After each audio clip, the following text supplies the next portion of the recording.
ಎಲ್ಲರ ಸಮ್ಮುಖದಲ್ಲಿ ಒಗ್ಗಟ್ಟಾಗಿ ಸೇರಿ ಅಭಿವೃದ್ಧಿ ಪಡಿಸುವಂತ ಈ ಸಭೆಯಲ್ಲಿ ಹೇಳಲು ಬಯಸುತ್ತೇನೆ.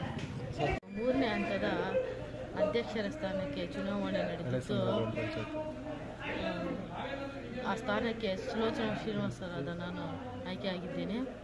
ನಮ್ಮೆಲ್ಲರ ಅಚ್ಚುಮೆಚ್ಚಿನ SN ನಾರಾಯಣಸ್ವಾಮಿ ಅವರ ಆಶೀರ್ವಾದದಿಂದ ಹಾಗೂ ನಮ್ಮ ಮಾಜಿ ತಾಲೂಕು ಪಂಚಾಯಿತಿ ಅಧ್ಯಕ್ಷರಾದ ಮಾದೇವಣ್ಣವರ ಆಶೀರ್ವಾದದಿಂದ ಹಾಗೂ ನಮ್ಮ ಎಲ್ಲ